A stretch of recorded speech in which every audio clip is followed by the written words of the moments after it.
مولانا ابراہیم سعید کے بیانات کے لیے ابراہیم سعید آفیشل کو سبسکرائب کریں۔ اعوذ باللہ من الشیطان الرجیم، بسم اللہ الرحمن الرحیم۔ سب سے پہلے آپ تمام ساتھیوں کو السلام علیکم ورحمۃ اللہ وبرکاتہ۔ آج آپ حضرات کے سامنے بنی اسرائیل کے ایک نوجوان کا واقعہ مختصر انداز میں بیان کرنا چاہوں گا۔ علماء کرام فرماتے ہیں کہ بنی اسرائیل میں ایک نوجوان تھا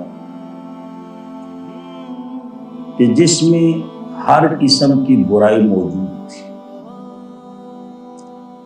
اور یقیناً اسی بنا پر ان کے اپنے گھر والے ان سے تنگ آ گئے، یہاں تک کہ اپنے گھر والوں نے ان سے یعنی ان کو گھر سے بے دخل کر دیا، گھر سے نکال دیا۔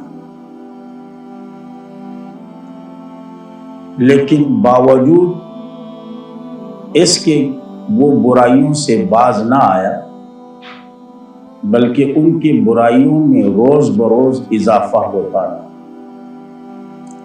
یہاں تک کہ محلے والے، علاقے والے بھی تنگ آ گئے۔ انہوں نے اس نوجوان کو محلے اور علاقے سے بھی دربدر کر دیا۔ اب ہونا تو یہ چاہیے کہ یہ باز آ جائیں، لیکن باوجود اس کے کہ وہ باز نہیں آیا، بلکہ اپنی مستیوں میں اسی طرح مشغول رہا جس طرح پہلے تھا، یہاں تک کہ یہ نوجوان ایک ویرانے میں رہنے لگا اور اپنی زندگی اسی طور طریقے پر گزار رہا تھا کہ جیسے پہلے گزار رہا تھا۔ اچانک یہ نوجوان بیمار ہوا، اور بیماری اس حد تک پہنچ گئی کہ یہ بیچارہ اٹھنے اور بیٹھنے کے قابل نہیں رہا۔ اور یقیناً آپ کو پتا ہوگا کہ جو مریض ہوتا ہے اس کو اپنی کیفیت معلوم ہوتی ہے کہ میں اچائی کی طرف آ رہا ہوں یا برائی کی طرف جا رہا ہوں، کس طرف جا رہا ہوں۔ اب اسے اپنا اندازہ ہو گیا کہ روز بروز میری جو صحت ہیں وہ بگڑتی جا رہی ہیں، بجائے صحت مندی کے میں نیچے کی طرف جا رہا ہوں۔ ایک دن لیٹا ہوا تھا اور یقیناً سر کے نیچے بجائے تکیہ کے پتھر پڑے ہوئے تھے۔ اب انہوں نے آنکھیں جیسے پیچھے کی تو کوئی بھی نہیں تھا، جب سیدھی طرف نظر دوڑائے تو کوئی بھی نظر نہیں آیا، بائیں طرف نظر گھمائی تو وہاں پر بھی کوئی نہیں، پیروں کی طرف دیکھا تو بھی کوئی نہیں۔ آنکھوں میں آنسو آ گئے، آسمان کی طرف دیکھنے لگا اور دل ہی دل میں کہنے لگا، یا اللہ، کوئی بیمار ہوتا ہے تو ان کے سرانے پر ان کے ماں باپ کھڑے ہوتے ہیں، اللہ مجھے تو ماں باپ نے بھی چھوڑ دیا، میرے گناہوں کی وجہ سے، میری غلط حرکتوں کی وجہ سے، بری عادتوں کی وجہ سے انہوں نے مجھے چھوڑ دیا۔ یا کوئی بندہ بیمار ہوتا ہے تو سیدھے طرف ان کے اپنے بہن بھائی ہوتے ہیں، یقیناً میرے بہن بھائیوں نے بھی مجھے چھوڑ دیا میرے گناہوں کی وجہ سے، میری بری عادتوں کی وجہ سے۔ یا بائیں طرف ان کی اپنی اولاد ہوتی ہیں، بیوی ہوتی ہیں، بچے ہوتے ہیں، اور یقیناً انہوں نے بھی مجھے چھوڑ دیا میری غلط حرکتوں کی وجہ سے، بری عادتوں کی وجہ سے۔ پاؤں کی طرف اپنے رشتہ دار ہوتے ہیں، کنبہ برادری والے ہوتے ہیں، انہوں نے بھی مجھے چھوڑ دیا، محلے والوں نے بھی چھوڑ دیا، علاقے والوں نے بھی چھوڑ دیا، میری بری عادت اور غلط حرکتوں کی وجہ سے۔ یا اللہ، سب نے مجھے چھوڑ دیا۔ ایک آپ ہی ہو۔ اللہ اگر آپ مجھے عذاب دینا چاہو تو آپ کا یعنی مجھے عذاب دینے سے آپ کی بادشاہت میں اضافہ تو نہیں ہوگا، اور اگر آپ مجھے معاف کر دو تو میرے معاف کرنے کی وجہ سے آپ کی بادشاہت میں کمی نہیں آئے گی۔ اللہ ایک آپ ہی سہارا ہو، آپ کے بغیر اور کوئی سہارا، اور سچے دل سے توبہ کریں۔ یقین جانیں علماء کرام فرماتے ہیں کہ اسی دوران اس بندے کی روح نکل گئی۔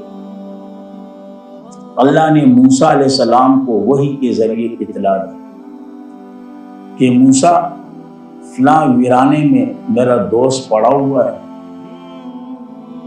اور یقیناً جو بھی بندہ اس کے نماز جنازے میں شرکت کرے گا میں اللہ سب کی بخشش کروں گا۔ اب موسیٰ علیہ السلام اللہ کی دوست کی تلاش میں نکلے، ساتھ لوگ بھی تھے۔ اب اللہ کی دوست کی تلاش ہو رہی کہ اللہ کا دوست کہاں ہے۔ لوگوں میں بھی ایک قسم کا جوش اور جذبہ تھا کہ جی اللہ کے دوست کو دیکھنا ہے۔ اب جیسے اس نوجوان کے قریب آئے جو مرا پڑا ہوا تھا، کپڑا ہٹایا تو سارے لوگ پیچھے ہٹ گئے۔ کہا موسیٰ یہ اللہ کا دوست؟ کہا جی ہاں اللہ نے اسے دوست کہا۔ کہا موسیٰ اس کے اندر یہ برا، یہ برا، یہ برا، یہ برا، یہ غلط کام، یہ کام، یہ کام، فلاں کام، وہ کام، او بے شمار خرابیاں گننے لگی۔ موسیٰ علیہ السلام حیران ہوئے۔ اللہ نے وحی بھیجی، موسیٰ لوگ جو کہہ رہے ہیں یہ بھی اپنے طور پہ سچ کہہ رہے ہیں، یہ بندہ اسی طرح تھا جیسے کہ یہ لوگ کہہ رہے ہیں، لیکن انہوں نے بیماری کے حالت میں جس انداز میں مجھے پکارا، جس انداز میں انہوں نے مجھے یاد کیا، اور جس انداز سے انہوں نے توبہ کی، یہ تو بڑا کم ظرف نکلا۔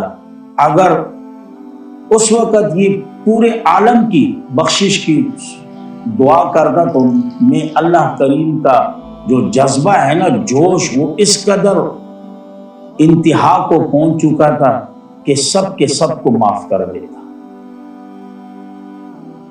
سب کے سب کو معاف کر دیتا۔ تو یقیناً اس واقعہ کی طرف دیکھیں، تین باتیں ہماری سامنے آ رہی ہیں۔ ایک، نیک اور بد کا حقیقی علم ایک اللہ کے پاس ہے۔ دوسری بات اس واقعہ سے ہمارے سامنے یہ آ رہی کہ اللہ سے کبھی بھی نا امید نہیں ہونا، کبھی بھی نا امید نہیں ہونا۔ اور تیسری بات، سچی توبہ جو ہے نا، سچی توبہ اللہ ضرور قبول کرتا ہے کیونکہ وہ غفور رحیم ہے۔ اور ساتھ ساتھ یہ بات بھی اس واقعہ سے سامنے آ گئی کہ کسی کو حقیر نہیں سمجھنا۔ اور ایک بات ذہن میں رکھیں کہ بے شک گناہوں سے نفرت کریں لیکن گناہگار سے کبھی بھی نفرت نہ کریں۔ جرم سے نفرت کریں لیکن جو مجرم ہوتا ہے نا اس سے کبھی بھی نفرت نہ کریں۔ گناہوں سے بے شک نفرت کرنی چاہیے، ہونی چاہیے، لیکن جو گناہگار ہیں اس سے کبھی بھی نفرت نہ کریں۔ جرم سے نفرت ہونی چاہیے اور کرنی بھی چاہیے، لیکن مجرم سے کبھی بھی نفرت نہ کریں، کیونکہ اگر آپ نفرت کرو گے تو وہ گناہگار سدھرے گا کیسے اور وہ مجرم سدھرے گا کیسے۔ اللہ رب العزت ہمیں صحیح توبہ کرنے کی توفیق عطا فرمائے اور سچی توبہ کرنے کی توفیق عطا فرمائے، اور اللہ رب العزت ہمیں عمل کرنے کی توفیق عطا فرمائے۔ وآخر دعوانا الحمدللہ۔